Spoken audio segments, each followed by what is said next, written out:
Hi friends, hope you are doing well. आज के video में हम देखते हैं how to prepare and submit form 15 CA in case of remittance made to foreign commission agent. ये सबसे कॉमन फॉरेन रेमिटेंस है। हमें इंडिया के बाहर कोई बिजनेस अगर चाहिए तो ऑब्वियसली हम वहाँ किसी को नहीं जानते होंगे, तो हम ऐसे उस कंट्री के कोई कमीशन एजेंट को हम अपॉइंट करेंगे और वो हमारे बिहाफ पे ऑर्डर को प्रोक्योर करेगा, ऑर्डर हमें ला के देगा और उसके बेसिस पे उसको हम कमीशन पे करेंगे। This is very simple. अब ये जो कमीशन है, ये फॉरेन जो फॉरेन के एजेंट है उसकी इंडिया में इनकम टैक्सेबल है कि नहीं है, वो डिटरमाइन करके हमें 15 CA देना है। जनरली ऐसे एजेंट का इंडिया में कोई बिजनेस कनेक्शन नहीं होता है, वो इंडिपेंडेंटली अपनी कंट्री में अपना बिजनेस कर रहा है और उसकी इंडिया में जनरली देयर में भी एक्सेप्शंस। मैंने तो आज तक नहीं देखा कि कोई भी फॉरेन कमीशन एजेंट की इंडिया में ऑफिस हो, तो इसलिए उसका ना तो कोई बिजनेस कनेक्शन है, ना भी कोई परमानेंट एस्टेब्लिशमेंट है, तो उसकी जो इनकम है कमीशन की वो इंडिया में टैक्सेबल नहीं होगी। ठीक है, तो हमने ये टैक्सेबिलिटी डिटरमाइन कर दी कि वो सेक्शन 5 या सेक्शन 9 जो चार्जिंग सेक्शन है इनकम टैक्स के, उसमें फॉल नहीं होगा, उसके पर्वे से बाहर है। तो उसमें हमें बीइंग रेमिटर कोई भी जो TDS है, विदहोल्डिंग टैक्स है, हमें काटना नहीं है। और इसके लिए हम फॉर्म 15 CA पार्ट डी ये हमें फाइल कर सकते हैं। सो देखते हैं।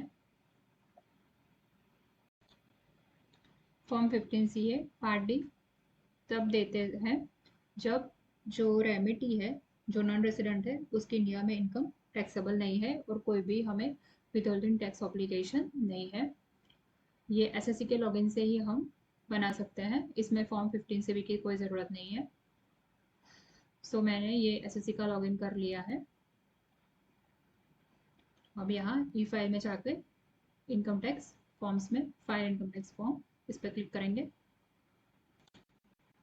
अब यहाँ ये जो थर्ड कैटेगरी है, persons not dependent on any source of income, source of income relevant नहीं है।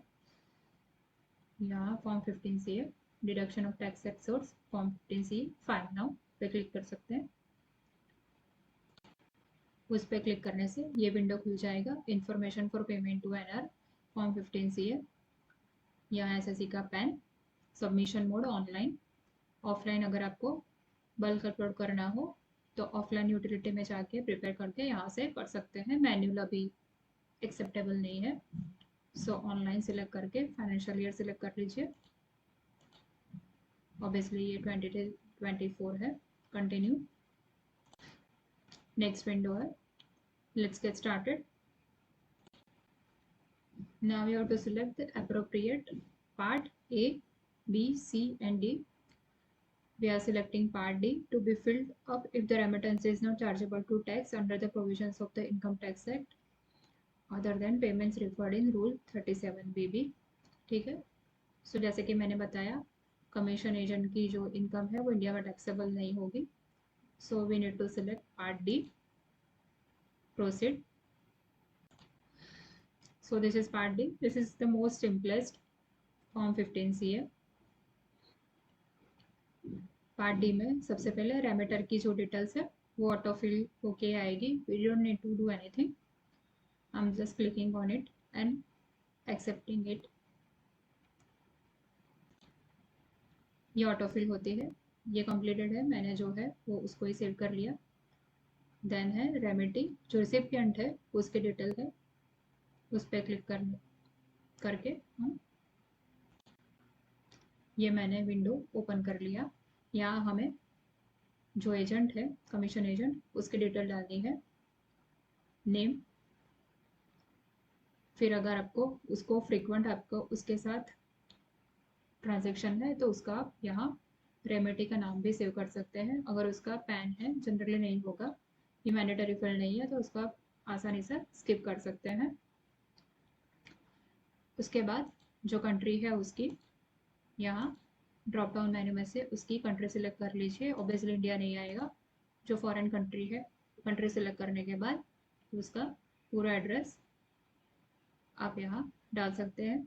ईमेल एड्रेस या फ़ोन नंबर है तो वो भी डाल सकते हैं। जो पोस्टल एड्रेस है वो मैंडेटरी है, बट ईमेल एड्रेस या फ़ोन नंबर वो मैंडेटरी नहीं है। तो ये आप सेव कर लीजिए इन्फॉर्मेशन डालने के बाद।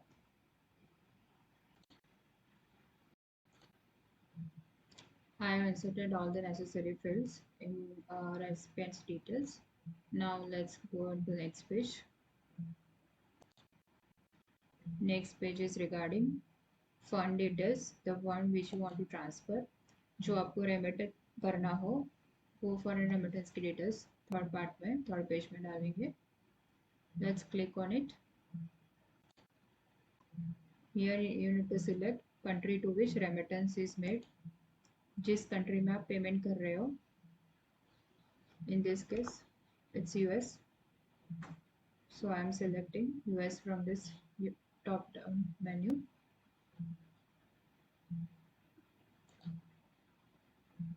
Currency USD. करेंसी आपको इनवॉइस में से मिल जाएगी। Country of which the recipient of remittance is resident if available. अब कई बार ऐसा होता है कि जो रिसिपिएंट होता है वो कोई तीसरी कंट्री का रेसिडेंट होता है और उसकी बैंक यूएस में या फिर यूके में या फिर कोई और कंट्री में होती है। कि यहाँ वो डिफरेंस को अगर आपको पता है कि वो जो रेसिडेंट है जिस कंट्री का रिसिपिएंट रेमिटेंस, उसका आपको यहाँ डिटेल डालना होगा। ये इंपॉर्टेंट इसलिए है for the availing treaty benefits. Treaty benefit के लिए जो रिसिपिएंट जिस कंट्री का रेसिडेंट है उस देश की और इंडिया की ट्रीटी को कंपेयर किया जाता है। दैट्स वाई इस केस में सेम ही है। So I am selecting USA. Then in foreign currency amount, जो अमाउंट है हियर $500 और इंडियन रुपीस में उसको कन्वर्ट करके आपको यहाँ लिखना है। अब यहाँ क्वेश्चन ये आता है कि फॉरेन करेंसी को इंडियन करेंसी में कन्वर्ट करने के लिए रेट, जो फॉरेन एक्सचेंज रेट है वो कौन सा लगेगा। सो उसके लिए हमें देखना पड़ेगा रूल 26। लेट्स सी रूल 26 क्या कहता है। ये है rule 26, deduction of tax at source. Rate of actions for the purpose of deduction of tax at source on income payable in foreign currency. For the purpose of deduction of tax at source on any income payable in foreign currency, the rate of actions for the calculation of value in rupees of income payable to an assessee outside India shall be telegraphic transfer buying rate of such currency as on the date on which tax is required to be deducted at source by the person responsible for paying such income. For the purpose of this rule, telegraphic transfer buying rate in relation to foreign currency means rate or rates of exchange adopted by the SBI or buying such currency having regard to the guidelines specified time to time by RBI for buying such currency where such currency is made available to bank through a telegraphic transfer. In nutshell, जो TDS की date के लिए, जो TDS करने के लिए जिस date पे SBI का TT बाइंग रेट है वो हमें लेना है, बट इस केस में तो TDS की कोई रिस्पॉन्सिबिलिटी नहीं आती है। तो हम जिस दिन का 15 से इशू कर रहे हैं हम उस दिन का SBI का बाइंग रेट ले सकते हैं, कोई इशू नहीं है। वो हमें इंटरनेट पे सर्च करके आसानी से बाइंग रेट मिल जाएगा SBI का। मैंने for the sake of convenience 83 rate लिया है, डॉलर का एवरेज रेट है। Then you to mention IFSC code of the paying bank, जिस बैंक से आप पेमेंट कर रहे हो, जिस बैंक में आपका अकाउंट है वो बैंक नहीं, बट जिस बैंक से आप पेमेंट कर रहे हो। कई बार पॉसिबिलिटी है कि आपका अकाउंट इस बैंक से है बट उसमें फॉरेन रेमिटेंस की फैसिलिटी अवेलेबल नहीं होती, तो अब दूसरी कोई बैंक से आप पेमेंट कर सकते हो। तो उस बैंक की डिटेल यहाँ डालनी है आपको, IFSC कोड।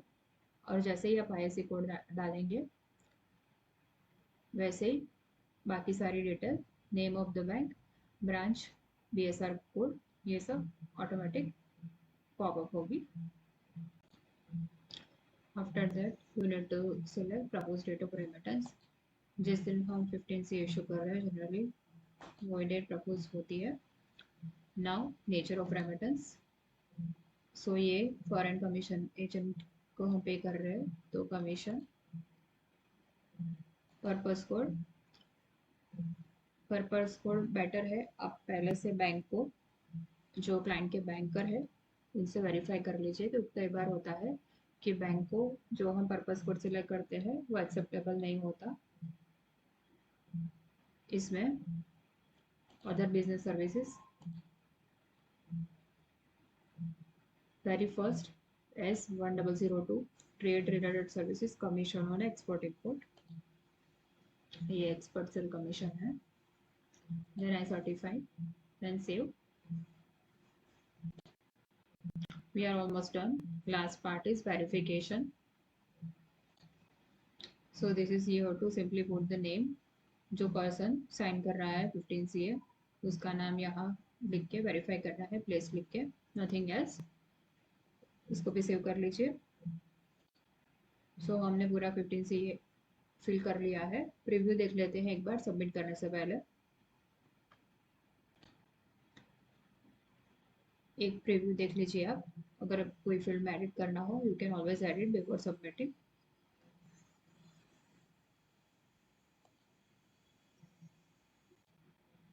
उसके बाद प्रोसीड टू वेरीफाई।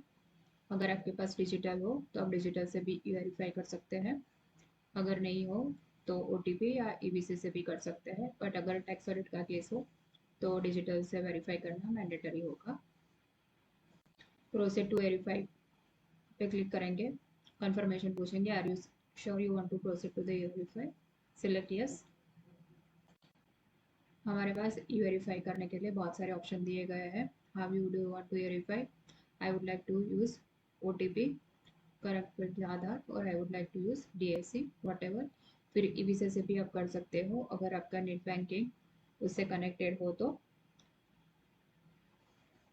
ये EBC 72 आवर्स के लिए वैलिड होता है। So I am selecting DSC